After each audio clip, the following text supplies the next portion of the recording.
محترم ناظرین و سامعین، آج اقرا ٹی وی چینل پر حدیث کی اہمیت اور امپورٹنس کے حوالے سے اس کانفرنس کا انعقاد کیا گیا ہے، اور پاکستان سے ہمارے بزرگ اور میرے استاد شیخ الحدیث حضرت مولانا ڈاکٹر منظور احمد مینگل صاحب پہلی بار برطانیہ تشریف لائے ہیں۔ ان کے اعزاز میں یہ پروگرام مرتب کیا گیا ہے، اور انشاءاللہ تھوڑی دیر میں وہ یہاں تشریف لائیں گے اور آپ حضرات کے سامنے گفتگو فرمائیں گے۔ آج کی جو یہ کانفرنس ہے، اس کا عنوان ہے حدیث کی اہمیت، اسلام میں حدیث کی کیا اہمیت ہے۔ تو مسلمانوں کو اس کا علم ہونا چاہیے کہ حضرت صلی اللہ علیہ وسلم کی احادیث مبارکہ یہ اسلام کے اندر ان کی بڑی اہمیت ہے۔ تو اس حوالے سے میں چند باتیں عرض کرنا چاہتا ہوں۔ موجودہ دور کے اندر بہت سے فتنے اٹھ رہے ہیں، اور ایسے فتنے بھی ہیں جو حدیث کا انکار کرتے ہیں، اور حدیث کے انکار سے ہم قرآن پر عمل نہیں کر سکتے ہیں۔ اگر کوئی شخص یہ چاہتا ہے کہ میں قرآن پر عمل کروں تو وہ حدیث کے بغیر قرآن پر عمل نہیں کر سکتا۔ تو اس حوالے سے پہلی بات تو یہ ہے کہ ہمیں یہ سمجھنا چاہیے کہ قرآن کریم کے اندر خود احادیث مبارکہ کی کیا اہمیت ہے۔ اللہ تعالیٰ نے قرآن پاک میں مسلمانوں کو، ایمان والوں کو حکم دیا کہ اللہ کی اطاعت کرو، اور اس کے ساتھ ساتھ فرمایا اللہ کے رسول کی اطاعت کرو، اطیعوا اللہ و اطیعوا الرسول۔ اور رسول کی اطاعت کیسے ہوگی؟ آپ کی احادیث مبارکہ کے ذریعے ہی ہم حضرت صلی اللہ علیہ وسلم کی اطاعت کرتے ہیں۔ پھر یہ جو آیت میں نے آپ کے سامنے پڑھی، اللہ تعالیٰ ایمان والوں سے ارشاد فرما رہے ہیں کہ اللہ نے ایمان والوں پر یہ احسان فرمایا کہ ان میں ایک رسول مبعوث فرمایا، یعنی محمد صلی اللہ علیہ وسلم کو، جو اللہ کی آیتیں ان پر تلاوت کرتے ہیں، ان کا تزکیہ کرتے ہیں، ان کے دلوں کو پاک کرتے ہیں، صاف کرتے ہیں، اور انہیں کتاب اور حکمت کی تعلیم دیتے ہیں۔ وَيُعَلِّمُهُمُ الْكِتَابَ وَالْحِكْمَةَ۔ کتاب سے مراد قرآن ہے کہ محمد صلی اللہ علیہ وسلم قرآن کریم کی تعلیم دیتے ہیں، اور حکمت سے مراد آپ کی سنت ہے، آپ کی احادیث مبارکہ ہے۔ اسی لیے ایک حدیث میں حضور صلی اللہ علیہ وسلم نے ارشاد فرمایا کہ اللہ نے مجھے کتاب دی، الا انی اوتیت الکتاب، مجھے کتاب دی گئی، اور کتاب کا مثل دیا گیا، اور کتاب کے مثل سے مراد آپ کی احادیث مبارکہ ہے۔ قرآن پاک میں اللہ تعالیٰ فرماتے ہیں وَأَنزَلْنَا عَلَيْكَ الْكِتَابَ وَالْحِكْمَةَ، ہم نے آپ پر کتاب نازل کی اور حکمت سے مراد آپ کی سنت مبارکہ ہے۔ حضرت صلی اللہ علیہ وسلم کی سیرت طیبہ، آپ صلی اللہ علیہ وسلم کی زندگی ہمارے سامنے ہے، اور آپ صلی اللہ علیہ وسلم کی احادیث مبارکہ وہ ہمارے سامنے ہے۔ امت کو یہ تعلیم دی گئی ہے کہ وہ حضرت صلی اللہ علیہ وسلم کی سیرت طیبہ کو سمجھے، اسے پڑھے، آپ کی احادیث کو سمجھے، اسے پڑھے اور اس پر عمل کرے۔ حضرت تھانوی رحمت اللہ علیہ نے ایک عجیب مثال دی ہے، اور مثال یہ دی ہے کہ قرآن کریم کی مثال ایک ایسے صندوق جیسی ہے جس میں اندر بیش بہا قیمتی موتیاں پڑے ہوئے ہیں، اور اس صندوق کی چابی، جب آپ اس صندوق کو کھولیں گے تو چابی سے کھولیں گے۔ اگر آپ کے پاس چابی ہوگی تو آپ اس صندوق کو کھولیں گے اور قیمتی موتیاں حاصل کریں گے، جواہرات ہے اس صندوق میں وہ حاصل کریں گے، اور چابی کے بغیر آپ اس صندوق کو نہیں کھول سکتے۔ تو فرمایا کہ قرآن کی مثال اس صندوق کی سی ہے جس میں یہ قیمتی جواہرات موجود ہیں، موتیاں موجود ہیں، اور اس کی چابی حضرت صلی اللہ علیہ وسلم کی احادیث ہے، کہ اگر آپ کے پاس حدیث کا علم ہے تو آپ قرآن کو سمجھیں گے۔ اگر کوئی شخص حدیث کو نہیں مانتا، حدیث کا انکار کرتا ہے، تو وہ قرآن پر بھی عمل نہیں کر سکتا۔ پاکستان میں ایک عالم گزرے ہیں اور بڑے علماء میں سے تھے، حضرت مولانا محمد امیر صاحب، ان کو مشہور ان کا جو نام تھا وہ مولانا محمد امیر، لوگ ان کو بجلی گر کہتے تھے۔ تو بجلی گر میں وہ پرانے کئی زمانے میں رہے تھے، اس وجہ سے وہ مشہور ہو گئے اس نام کے ساتھ۔ تو وہ فرماتے ہیں کہ مجھے ایک آدمی ملا منکر حدیث، اور اس نے کہا کہ جی میں حدیث کو نہیں مانتا۔ تو مولانا فرماتے ہیں میں نے اس شخص سے کہا سمجھانے کے لیے، اس کے انداز میں، ہر شخص کو اس کے انداز میں سمجھایا جاتا ہے، پھر ہر سمجھانے والے کا اپنا انداز ہوتا ہے، اپنا طریقہ ہوتا ہے۔ وہ تو بہت بڑے عالم تھے، بزرگ تھے، تو انہوں نے سمجھانے کے لیے اس شخص کو جو یہ کہہ رہا تھا کہ میں حدیث کو نہیں مانتا، حدیث کا منکر تھا، تو مولانا نے اس سے کہا کہ اگر میں تم سے یہ کہوں کہ جی میں قرآن کو نہیں مانتا، تو ثابت کرو کہ قرآن اللہ کی کتاب ہے۔ تم کہتے ہو جی میں حدیث کو نہیں مانتا، اگر میں تم سے یہ کہوں کہ میں قرآن کو نہیں مانتا، اب اس کو سمجھانے کے لیے یہ کہہ رہے ہیں، تو ثابت کرو قرآن اللہ کی کتاب ہے۔ آپ کیسے ثابت کریں گے؟ تو اس نے کہا کہ جی قرآن اللہ کی کتاب ہے، اور اس کی دلیل یہ ہے کہ محمد صلی اللہ علیہ وسلم نے فرمایا ہے کہ یہ اللہ کی کتاب ہے، اللہ کے رسول صلی اللہ علیہ وسلم نے ہم سے کہا ہے کہ یہ اللہ کی کتاب ہے، ان کا فرمان ہے، حضرت صلی اللہ علیہ وسلم کا فرمان ہے کہ یہ اللہ کی کتاب ہے، تو اس لیے ہم اسے اللہ کی کتاب مانتے ہیں۔ تو مولانا نے اس سے فرمایا اس کا مطلب یہ ہے کہ تم حدیث کو مانتے ہو، اس لیے کہ جب تم یہ کہتے ہو کہ حضور صلی اللہ علیہ وسلم نے فرمایا یہ اللہ کی کتاب ہے، تو حضور صلی اللہ علیہ وسلم کا فرمان ہی تو حدیث ہے۔ تو اگر آپ حدیث نہیں مانتے ہیں تو قرآن کو کیسے مانیں گے؟ حدیث ہی ہمیں بتا رہی ہے کہ یہ اللہ کا قرآن ہے۔ اگر حدیث کا انکار کیا جائے تو قرآن پر کیسے ایمان ہوگا آپ کا؟ یہ ایک بات ہمیں سمجھنی چاہیے۔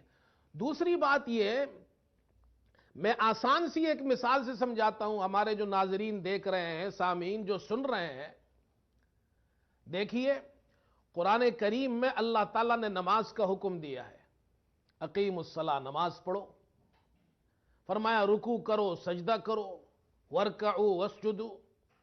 لیکن قرآن کریم میں نماز کے تمام احکام اور تمام مسائل قرآن کے اندر موجود نہیں ہے۔ اب اگر ایک شخص حدیث کو نہیں مانتا ہے تو وہ نماز کیسے پڑھے گا؟ نماز کا طریقہ تو حضور صلی اللہ علیہ وسلم نے امت کو سکھایا ہے، آپ کی حدیث میں موجود ہے۔ اسی طرح روزے کو دیکھ لیجئے، روزے کے مسائل احادیث کے اندر ہے، زکوٰۃ کے مسائل، حج کے مسائل، ہمارے معاملات، ہماری معاشرت، یہ تمام مسائل آپ کو تفصیل سے احادیث کے اندر ملیں گے، قرآن میں اس کا اجمال ہے۔ اس لیے یہ بات کہ مسلمانوں کا یہ عقیدہ ہے ہم قرآن کو بھی مانتے ہیں، مسلمانوں کا یہ عقیدہ ہے ہم احادیث کو بھی مانتے ہیں۔ حدیث کس کو کہتے ہیں؟ حدیث کی بڑی اہمیت ہے، تو اس حوالے سے ایک بات یہ بھی سمجھنی چاہیے ہمیں، حدیث کسے کہتے ہیں؟